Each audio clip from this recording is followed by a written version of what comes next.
கோதா ஸ்துதி. கோதா ஸ்துதி யாரை பற்றிருக்கும் என்று யோசிக்கிறீர்களா?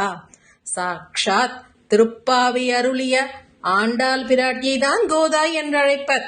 ஸ்துதி என்றால் போற்றி துதிக்கும் பாடல் ஆகும். சுவாமி தேசிகர் ஆண்டாளை பற்றி பாடிய துதிப்பாடல் தான் கோதா ஸ்துதி. சரி, கோதா என்ற சொல்லுக்கு என்ன பொருள் அப்படின்னா, அருளும் தத்துவம், மோட்சத்தை அருளும் தத்துவம் என்று பொருளாகும். இந்த கோதா ஸ்துதி அருளப்பெற்ற சூழல் என்ன அப்படின்னு பார்த்தோம்னா, சுவாமி தேசிகர் ஒரு முறை வைகாசி மாசம் ஸ்ரீவில்லிபுத்தூரில் எழுந்தருளி இருந்தார். அன்று பிரதோஷ தினம் மௌன விரதம் கடைபிடித்திருந்தார். சுவாமி தேசிகர் மாலை நேரத்தில் ஆண்டாள் சன்னதிக்கு சென்று மங்களாசாசனம் செய்யலாம் என்றிருந்தார். ஆனால் அவர் தங்கியிருந்த மாளிகை, அதாவது வீட்டிற்கு வெளியில் மேலதாள சத்தங்கள் முழங்கின. என்னவென்று பார்த்தால், ஆண்டாள் பிராட்டி வீதியுலா. ஆண்டாள் சுவாமி தேசிகரை நோக்கி இன்று யாம் வந்தோம் என்று சொல்வது போல் இருந்ததாம். சுவாமி தேசிகர் ஆண்டாளை பார்த்த க்ஷணம் ஆனந்தம் ஆனந்தம், மௌன விரதம் கலைந்து அப்பொழுது அவர் ஆனந்தத்தில் பாடிய பாடல்தான், துதி பாடல்தான் கோதா ஸ்துதி என்றாயிற்று.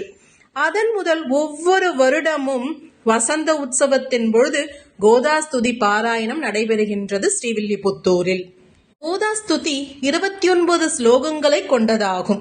இந்த ஸ்துதி பாராயணம் செய்வதால் திருமண தடை நீங்கும், குழந்தை பாக்கியம் கிடைக்கும், பக்தி அதிகரிக்கும், மன அமைதி கிடைக்கும், சகல சௌபாக்கியங்களும் கிடைக்கும்.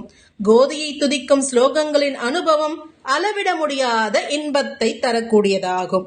இந்த 29 ஸ்லோகங்களும் ஒவ்வொரு பயனை தரக்கூடியதாக அமைந்திருக்கின்றது. முதல் ஸ்லோகம் சரணாகதி தத்துவத்தை, அதாவது சுவாமி தேசிகர் கோதையிடம் சரணாகதி அடைகிறார். அதுதான் முதல் ஸ்லோகமாக அமைந்திருக்கின்றது. அந்த முதல் ஸ்லோகத்தை பார்ப்போமா? ஸ்ரீ விஷ்ணு சித்த குலநந்தன கல்பவல்லீம் ஸ்ரீரங்கராஜ ஹரிச்சந்தன யோக திருஷ்யாம் சாக்ஷாக்ஷமாம் கருணயா கமலாமிவான்யாம் கோதாமனன்ய சரணஹ சரணம் பிரபத்யே. ஒவ்வொரு ஸ்லோகத்துக்கும் ஒவ்வொரு பயன். நாம் முழு ஸ்லோகத்தையும், அதாவது கோதாஸ்துதி முழுவதையும் பாராயணம் செய்து கோதையின் அருளையும் சுவாமி தேசிகரின் அருளையும் பெறுவோமாக.